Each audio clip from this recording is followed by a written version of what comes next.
Hey, what is going on, guys? Welcome back to another edition of Lisa Renee TV.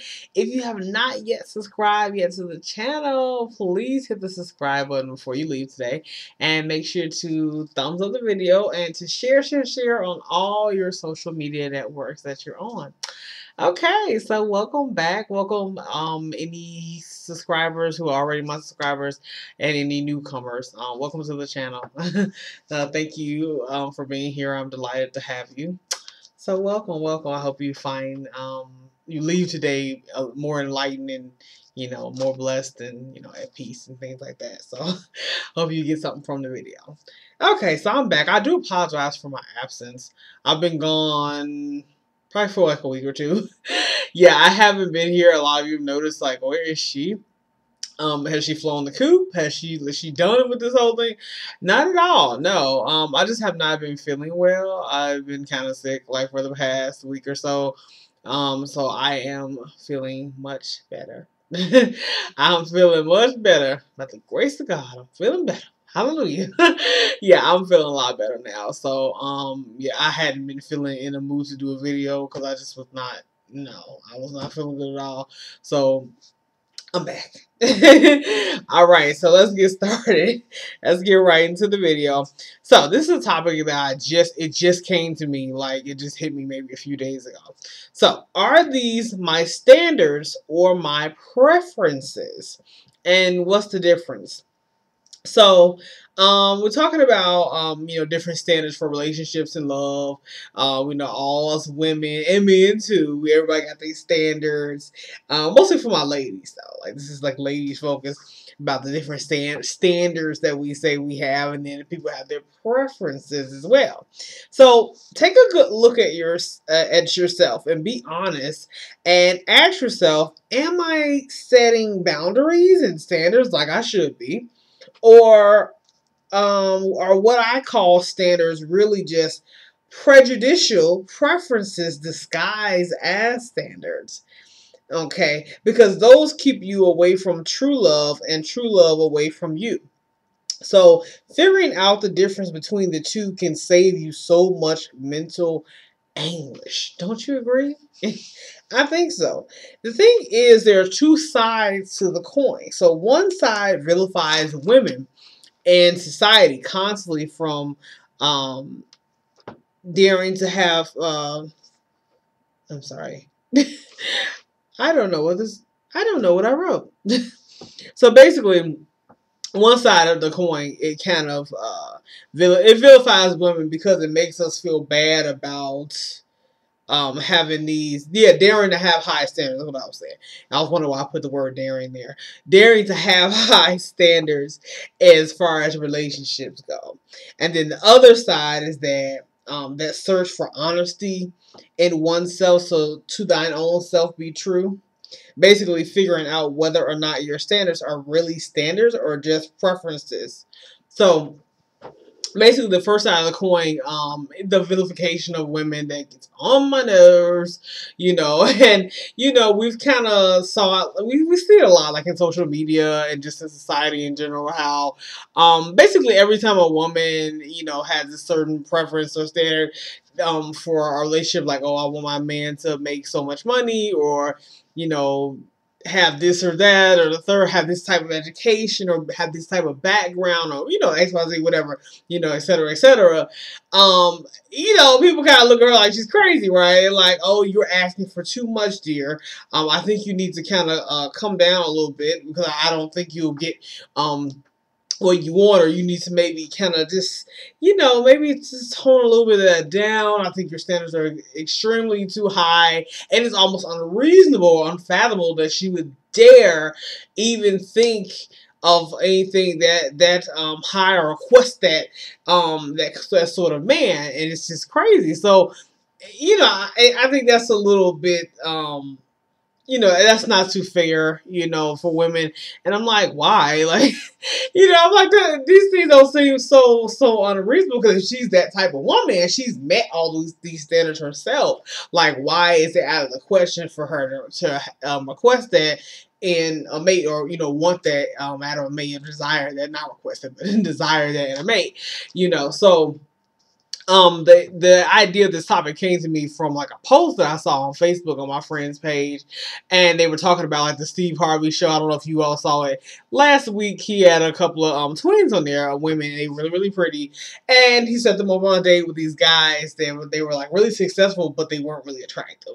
And these twins were like, they were superficial, and they were kind of not so nice to the guys on the dates. Now, what they didn't know was he actually disguised their real faces, so the guys are really attractive in real life. But what he was trying to show them was that they had this superficial side of them, and that it's going to be hard for them to really find real love, or have real love find them, if they don't kind of work with that within themselves, and kind of work on some of that superficiality, and just those standards they have are so high and so up here.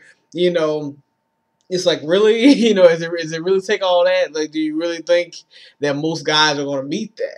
Are you asking for just a little bit too much? Are you requiring so much that the average guy will not meet that? He's not going to measure up. He's just not going to come there. Especially if like it's what you're requesting is not even like stuff that really means anything, or means a whole lot. You were talking about a lot of physical things. So when, like, for me personally, I think when it comes to a woman if she's kind of hell bent on like him being 6'2", and she's always talking about, oh, he needs to be this, this tall, this many feet tall, and he needs to drive a Benz, or he needs to have a house on the hill and another one somewhere in the Hamptons, and he needs to be this, that. I think that's a whole nother side of it. So I think in that respect, I'm gonna say personally, yes, I think that she may be a little superficial. So in that regards, I would say that she needs to kind of work on that,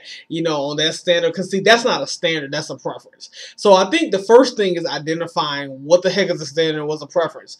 A standard is kind of like a rule you set, for yourself. It's sort of a boundary, a thing that you sort of that you set or desire from somebody.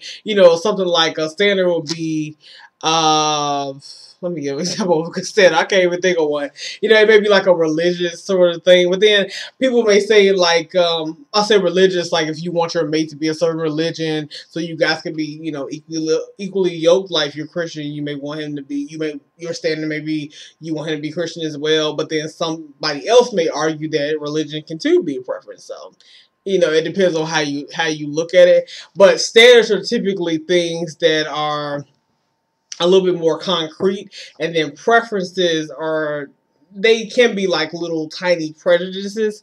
Now usually we don't like to use the word prejudice because it's such an ugly, hateful word, right? So preference is a candy-coated kind of sweet word, and we like to use that. We'll use that word instead, But really, our preferences is a lot of times a mirror of our own insecurities. So that's why a lot of people have like, oh, I just prefer, like, oh, and I'll say this one. This makes everybody uncomfortable, but I'll go ahead and I'm gonna go ahead and say it. I'm gonna go ahead and say, I gotta be the truth teller, right? I gotta tell the truth. People have a lot of racial preferences. Those are not standards. Now somebody may say, oh, this is my standard. It's not a standard. That's a preference. So like if you're a white person, you say, well, I only prefer to date women of my own race. I'm not prejudiced though. I just prefer to have someone, my own race. It's just a preference. Well, I'm a black woman, so I really prefer black men only. I don't have a problem with any other men of other race. I just really prefer black men only. And really, like, preference a lot of time is just an undercover prejudice is what it is. But we hate saying that, but that's the truth. That's the truth of the matter, that a lot of time it's an undercover insecurity or some sort of undercover, prejudice that nobody really likes to talk about. But that's what it is, essentially. And a lot of people will try to, say their preferences are standards. I'm like, that's not, like, oh, he gotta be 6'2". That's my standard. I'm like, there ain't no doggone standard. That's a silly prejudice that you have. That's a stupid preference that you made up. That's not really a standard. A standard could be like, he needs to be respectful. I just thought of a standard. Yeah, he needs to be a respectful man. He needs to have a good relationship with his mother. Those are standards, But doggone, he needs to be 6'2". I prefer him to be, he has to be black. He needs to, get only, low haircuts, no dreads, no braids. He needs to be whatever. I'm like, no, no, and people. I mean, you'd be surprised the list, right? We are very famous for having these really long lists of, these little standards that we, so-called need to have in order to really have a really successful marriage or relationship with a man. And a lot of that stuff is not needed, ladies. It's not. It really isn't. When you get down to the meat and potatoes of the thing, the core values of it, that doesn't have anything to do with whether or not this man will love you like you deserve to be loved. Will be there for you when the going gets rough, tough, and then good again. You don't need a good time, man. He's only there for the good times. What about when the times aren't so good? Is he still gonna be there for me and the kids? We having the kids together. You need that kind of guy who's going to be able to be, the head of the household, to be the leader, and like I know a lot of people get, kind of touchy about that one too, the whole head and the leader thing, and not just like in a way where he's like, I'm the man, I just run things because I'm a dude, I have a penis and that's why. No, not that kind, like where he's like misogynistic. No, I mean leading in a healthy way, leading like respecting the fact that you're, his queen, he's your king, that kind of like that. I think like that, the royalty thing. So I use the terms king, queen, but yeah, just leading you all, like being a spiritual leader in the household, that's really important. So he's pushing you closer to Christ. If you are close to Christ, so he's pushing you closer to Christ. He's protecting you, he's covering you, he's covering household. He's a good provider, not just provider financially, but because you all both maybe contribute to the household financially, but he's providing spiritually. So, but he's just there for you, emotional support and things like that. And you all just work together as a team because you're a team. And marriage, that's what marriage is about. It's about being a team. Too many times people go in with opposite views and they become opponents. So when you go in with those kind of mindsets and preferences and prejudices and all this kind of crap, it's going to lead to, a lot of tension and divisiveness, and you don't need that.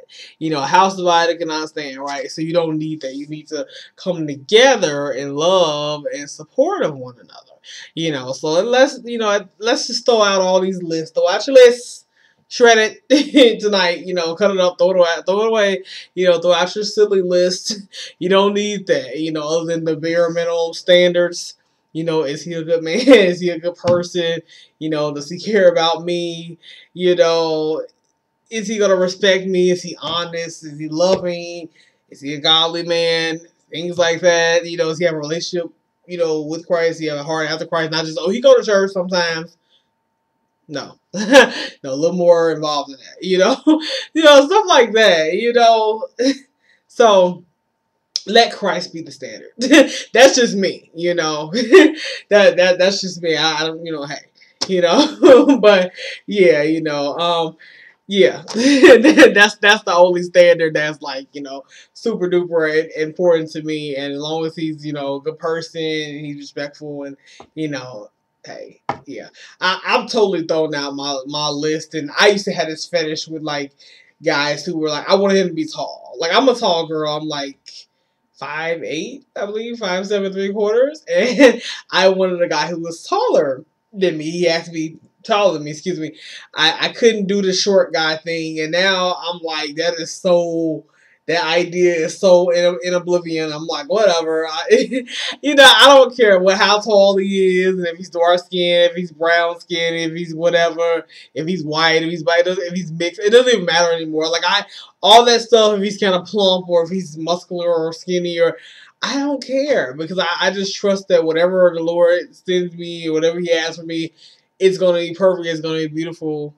I trust him, so it's all good. But yeah, but that's all I wanted to say about that. Just be careful, when it comes to the preferences and standards, know the difference. You know, definitely know the difference, because it can get real muddled. It can get real muddled sometimes. You know, it can be real tricky, and it's a fine line between the two, as you can see. So just know the difference. You know, just ask yourself, you know, is this really a big deal? You know, like, is this really? I mean, what is this? Is this a standard? You know, or is this just a preference of mine? Is this just an undercover prejudice, or is this an insecurity of mine? You know, like, what is this really? So, yeah, it's just food for thought. Just sometimes you gotta just search your heart, search your mind for clarity. Yeah. But yeah, but I hope you guys enjoyed the video. Definitely drop me some comments below. What are some of your standards and preferences or prejudices or whatever it is, whatever it is, preferences, standards, you know, you know, whatever. Like, drop a comment below, share the video, and make sure to subscribe if you haven't already. Thank you guys for watching, and you guys have a great rest of your weekend. Bye.